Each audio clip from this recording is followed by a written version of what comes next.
Hi, I'm Hazley. I'm 28 years old, and I've always been the kind of person who goes all out for the people I love. So when my brother Marcus told me his wife Vanessa was pregnant, I immediately volunteered to throw her the most incredible baby shower anyone had ever seen. Hazley, you really don't have to do all this, Marcus said over coffee one morning. Vanessa's already got specific ideas about what she wants. That's why I've been texting with her constantly. Look, she approved everything. We're totally on the same page. Just be careful.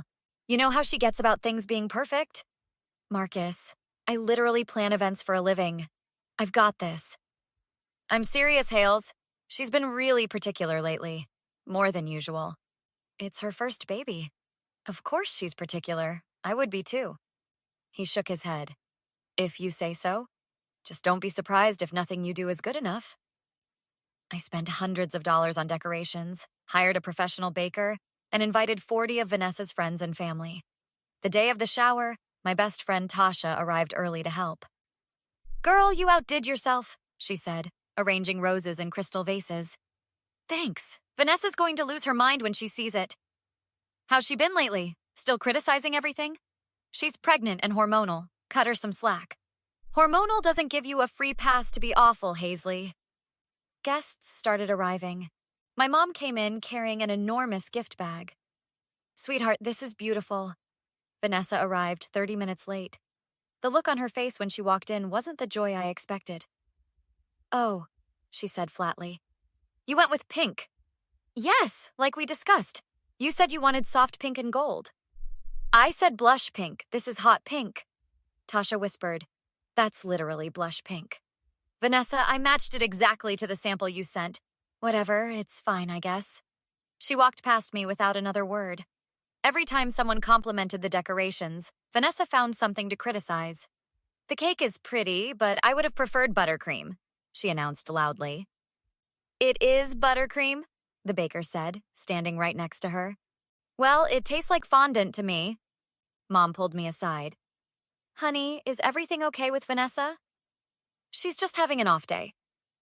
"This isn't about pregnancy. She's being deliberately cruel to you." "Mom, please. Let's just get through this. You spent weeks planning this shower. She hasn't said one nice thing." I heard raised voices from the living room. Vanessa stood in the middle, face red with anger. "This entire shower is about everyone else but me," she shouted. "You're all talking about Hazley and how amazing she is. Nobody's even asking about my baby." My cousin Rachel tried to calm her. "Vanessa, we literally just spent 20 minutes talking about your birth plan. That's not enough. This is my day, my baby." "Vanessa, please," I said gently. "Everyone here came to celebrate you." "No, you threw this party to make yourself look good." She grabbed one of the crystal vases. "You don't actually care about me or my baby." She hurled the vase directly at me. I turned slightly, and it hit my stomach with brutal force before shattering on the floor. I doubled over in pain. Tasha screamed, "What is wrong with you?" Marcus rushed over. "Haley, are you okay?" I couldn't speak. The pain was radiating through my entire torso. Vanessa's voice cut through the chaos. "She made me do it! She ruined my shower!" Mom called 911 while Tasha helped me to the couch. The paramedics arrived within 10 minutes. "Does this hurt?" the paramedic asked, pressing gently on my ribs. "Yes," I gasped. "We need to take you in for x-rays. You might have fractured ribs." At the hospital, Tasha stayed with me. "You need to press charges." "That's Marcus's wife, the mother of his child." "I don't care. She assaulted you in front of 40 witnesses. The doctor came in. "You have 2 cracked ribs and severe bruising. 6 to 8 weeks recovery. No heavy lifting, no strenuous activity." "When can I go back to work?" "Not for at least 2 weeks, and even then you'll be in significant pain for a month or more." When I was discharged, Marcus was waiting. He looked like he'd aged 10 years. "Hazley, I'm so sorry." "Where is she?" "Home. She locked herself in the bedroom. She won't talk to me." "What did the other guests say?" "Rachel got everything on video. You can clearly see Vanessa throw it deliberately." He pulled out his phone. "I watched the video 3 times. There was no question about what happened." "I need copies of that video." "What are you going to do?" I'm pressing charges. Marcus's face went pale. Hazley, please, think about the baby. I am thinking about the baby, Marcus. That baby is going to have a mother who thinks violence is acceptable. I stood up, wincing. I spent $2,000 throwing her a perfect shower. She thanked me by putting me in the hospital. She's pregnant and emotional. Stop making excuses for her. If someone else had thrown that vase, you'd be furious. He had no answer. My phone kept buzzing with messages from guests. Rachel texted, I have the video saved in 3 places. Whatever you need, I'm here. The next morning, I called my lawyer, Derek Chen. Hazley, this is assault and battery, Derek said. With video evidence and witnesses, you have an extremely strong case. What happens if I file charges? The DA will review the evidence. Given the severity and clear video proof, they'll almost certainly prosecute. She could face jail time. Even though she's pregnant? Being pregnant doesn't give you the right to assault people. If anything, it makes it worse. She endangered not only you, but potentially her own child with that level of violence. I met with Detective Lisa Morrison 2 days later. I've watched the video 4 times, Morrison said. This is one of the clearest assault cases I've ever seen. She aimed and threw with force. What's the next step? I'll file the report today.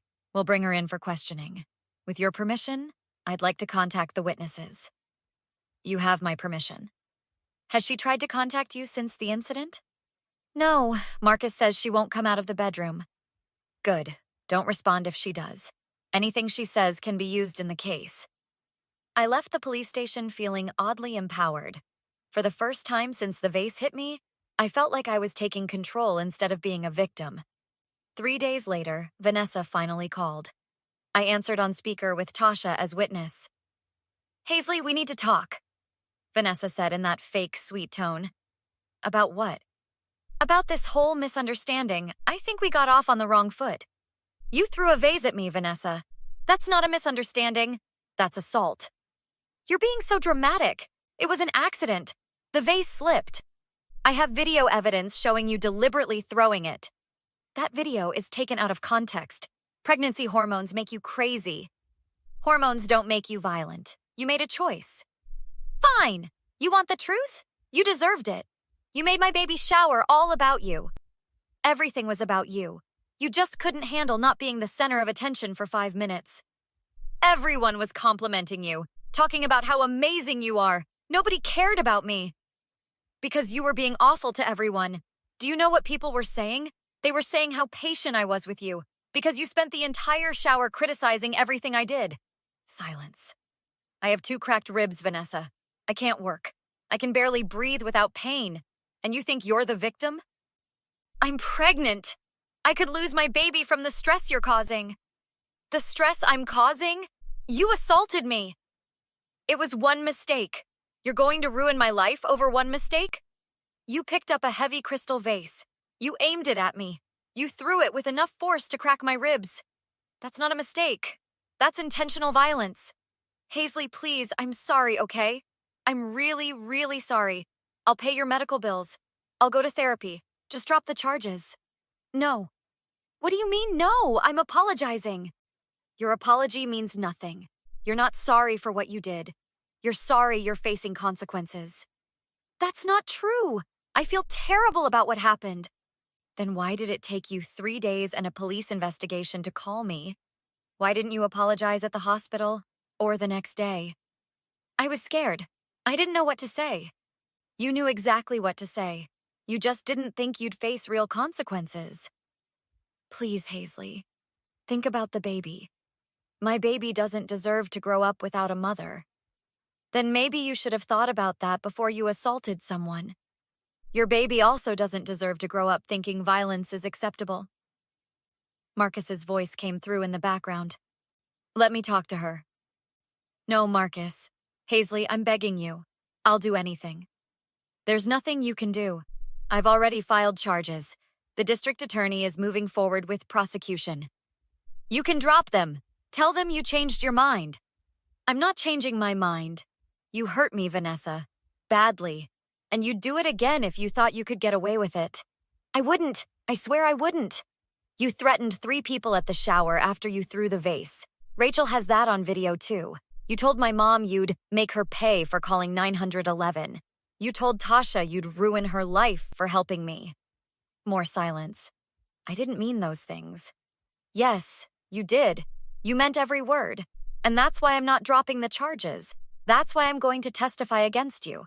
That's why I'm going to make sure everyone knows exactly what kind of person you are. You're vindictive. You're cruel. No, Vanessa. I'm done being your punching bag. I'm done making excuses for your behavior. Marcus will never forgive you for this. If Marcus chooses your violence over my safety, then he was never the brother I thought he was. I'm warning you, Hazley. Drop these charges or you'll regret it. Is that a threat? It's a promise. I'll tell everyone you're jealous of me, that you sabotaged my shower on purpose, that you threw yourself into the vase for attention. Please keep talking, Vanessa. This call is being recorded. The line went dead. Tasha stared at me. Did she really just threaten you while you're recording? She did. And now I have even more evidence. Detective Morrison was thrilled with the recording. This is a prosecutor's dream, she said. She admitted to the assault, made threats, and tried to intimidate a witness. We're adding witness intimidation to the charges. The arraignment happened 2 weeks later. I sat in the courtroom with Mom, Tasha, and Rachel. Marcus sat on Vanessa's side, looking miserable. The prosecutor, Amanda Singh, addressed the judge. Your Honor, the defendant willfully and maliciously assaulted the victim, causing significant injury. We have video evidence, 40 witnesses, and a recorded phone call where she admitted to the assault and threatened the victim. We're asking for the maximum sentence. Vanessa's lawyer tried his best. Your Honor, my client is 7 months pregnant. She was experiencing severe emotional distress. Emotional distress doesn't justify violence. Judge Catherine Reynolds interrupted. I've reviewed the evidence, including the video. This was not impulsive. The defendant picked up an object, aimed it, and threw it with considerable force. Miss Martinez, please stand. Vanessa stood, clearly pregnant now, crying with smeared makeup. You are charged with assault and battery in the 2nd degree and witness intimidation. How do you plead? Her lawyer whispered to her. She looked at me with pure hatred. Not guilty. The trial took 3 months to get to court. Marcus tried to reconcile with me twice. She's getting help, Hazley, he said during our 2nd meeting. She's in therapy, anger management classes. That's good for her. It doesn't change what she did. Can't you find it in your heart to forgive her? For my sake? For the baby's sake? Marcus, I love you. But forgiveness isn't something you can demand from someone. She broke 2 of my ribs. She threatened me. She's remorseful now. Because she has to be. Not because she actually feels sorry. The trial itself was almost anticlimactic. The video was damning. 40 witnesses testified to what they saw. My medical records showed the extent of my injuries. The recording of Vanessa's threats sealed her fate. The jury deliberated for less than 2 hours. Guilty on all counts. Sentencing came a month later. Judge Reynolds didn't mince words. Mrs. Martinez, your actions were violent, premeditated, and showed a complete disregard for another person's safety. While I'm taking into consideration your pregnancy and lack of prior criminal record, I cannot ignore the severity of this assault. I'm sentencing you to 18 months in prison, suspended to 9 months with time served, followed by 3 years of supervised probation. You'll also complete 200 hours of community service, continue anger management therapy, and are prohibited from contacting the victim for 5 years. Vanessa sobbed loudly. Marcus held her hand. I felt nothing but relief. Outside the courthouse, reporters were waiting. Miss Hazley, how do you feel about the verdict? A reporter asked. I feel like justice was served. No one should get away with violence just because they're pregnant or emotional or having a bad day. Do you have any message for your sister-in-law? I hope she gets the help she needs. But I also hope other victims of assault see this case and know they don't have to accept violence from anyone, even family. Tasha and I went to dinner that night to celebrate. You did it, she said, raising her glass. We did it. I couldn't have gotten through this without you. What about Marcus? Do you think you'll ever reconcile? I don't know. He made his choice. He chose her. That's his right, but I don't have to pretend I'm okay with it. Do you think he'll ever leave her? I hope so, for his sake and the baby's sake. But that's not my problem anymore. My phone buzzed. Unknown number. The text read, "I'll never forgive you for this. You destroyed my family." I showed it to Tasha. Vanessa? Probably, or Marcus. I deleted it without responding. Doesn't matter. They can't hurt me anymore. 6 months later, I heard through the family grapevine that Vanessa had her baby, a girl named Emma. She'd served 4 months before being released on good behavior. Marcus sent me a photo of the baby with a message.